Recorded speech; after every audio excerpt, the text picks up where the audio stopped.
So our final reader for the night is Steve Thiem. He quit his day job and is now shopping around his recently completed manuscript, Open, Accepting the Unexpected.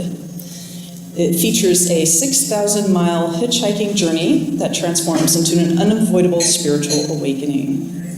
As a company representative, he has given interviews on CNN, the BBC, NPR, and many other news media publications and shows. Steve's bylined articles have appeared in national trade publications and a number of metro papers, including the Seattle Times and the Spokesman's Review. He's new to the publishing industry, but believes there's still room for one more engaging book. Here he is to share. Steve Thiem.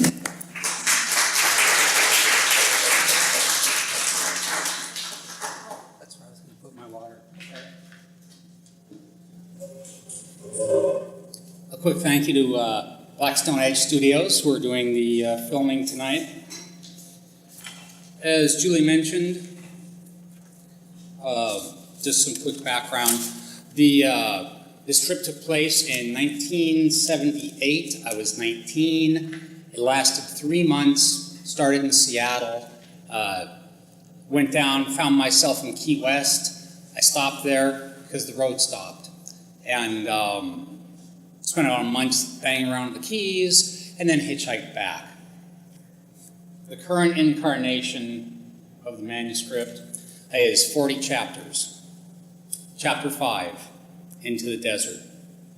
The sun hovered around noon and drove the temperature to the high 80s. Each truck shooting by at 70 brought its own dust storm. I was now heading south out of Las Vegas, standing next to Highway 93, and felt relieved when a brown sedan pulled over. Get in.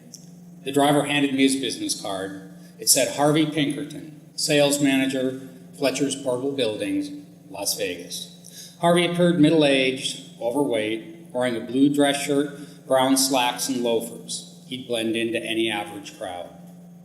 We ended our small talk about the heat, and I shut up. Listening acted as my primary method of defense and gave me a chance to gauge Harvey's mental state. I was born in Sicily, he said. You know, the old country. I nodded. My mother died having me. How's that for a shithouse start? Sorry to hear that.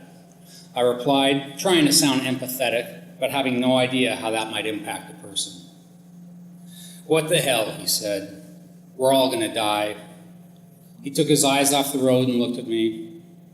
There's worse ways to go than bringing a life into the world. I nodded again, but continued my silence. As a kid, my old man and me moved to the Bronx, he said. That was okay. But a few years later, he got shot and died. Harvey obviously knew these details presented him in a unique light, and I assume that's why he chose to share them. Scooching back in his seat, he sat up taller and raised his voice, but I'm still here. Harvey was divorced and said he missed his young daughter. Her picture sat in a small gold frame on the dash where she smiled out between apple cheeks. Glued next to her stood a figurine of the Virgin Mary. After a bit, he pulled a half-empty bottle of vodka from under the seat, took a pull, and offered the juice to me.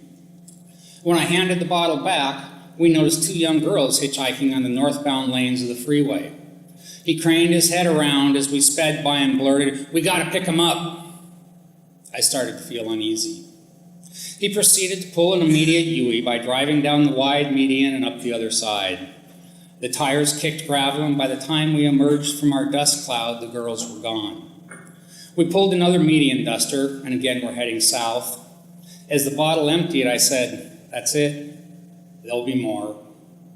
As the miles passed and the vodka soaked in, he mentioned how he'd been in prison at the Cummins Unit Prison Farm in Arkansas. They laid me on the ground and whipped me so hard it rolled me over. Harvey shook his head. The fucking guard made me call him father. In media reports, this prison is best known from when investigators dug up 3 human remains in 1968. The assumption was, at the time, that the men had been tortured to death. Harvey was there in '68. I got a 200-year sentence, but most of it was for killing a guy while I was in the joint, Harvey said, as if the killing were an aside. But I got a good lawyer. I couldn't tell how much was true and how much was vodka. He let out a slow sigh. My wife, she's a saint. He spoke as if they were still married. But she couldn't take the family business. By now I suspected he wasn't talking about Fletcher's portable buildings. The time came to buy another bottle, and we stopped at a bar in the tiny town of Kingman, Arizona. He bought me dinner. We had a couple more drinks and shot some pool. As we played, he gave me a piece of advice. As you set up in a new town and find yourself a hooker to get regular with, start eating pickled eggs. He looked up from the pool table before taking his next shot and pointed, like those peeled ones in that jar behind the bar. They make unloading feel better and spending the money more worthwhile. I thought of parting ways with Harvey there.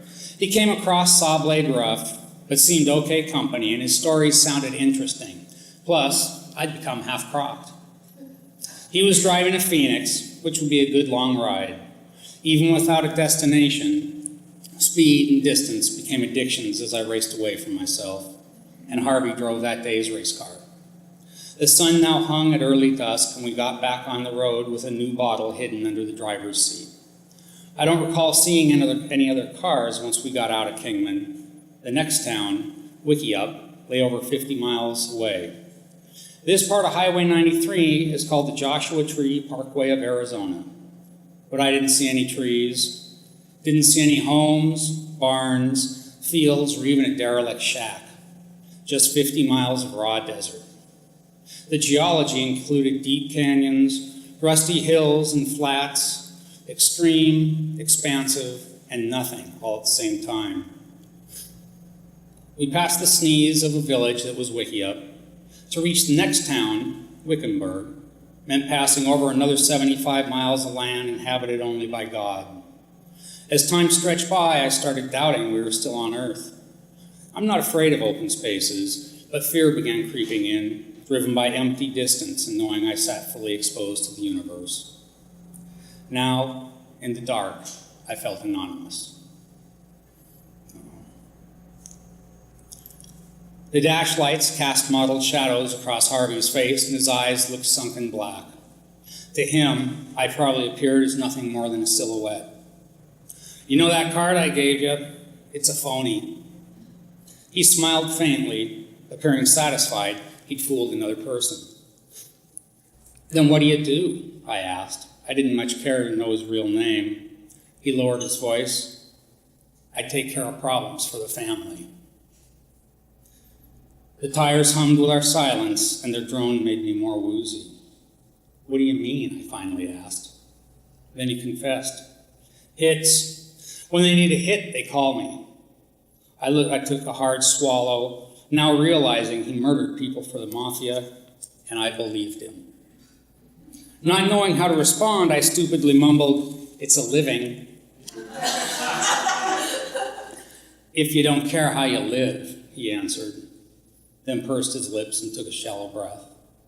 I felt like a sick voyeur, but had to ask, "So how do you do it?" He slowly turned to me, the left half of his face in shadow, the right lit by green glow of dash lights. "I'll get a call and get the mark's name and his town, maybe an address." Harvey then paused and seemed to be thinking if he should go on. "Once I find him, I'll spend a few days to scope out his routines, to figure a good time and place. Then I'll walk up, look him in the eyes, say hi, and shoot 4 times.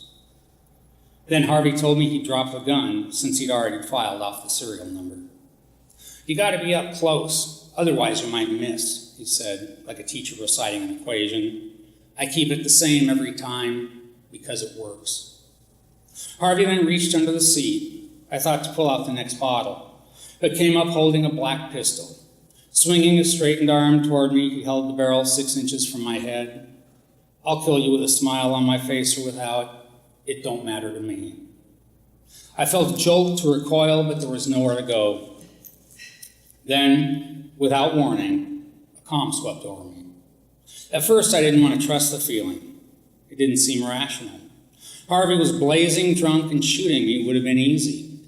We were in the middle of nowhere, with no one around, and no one knew we were together.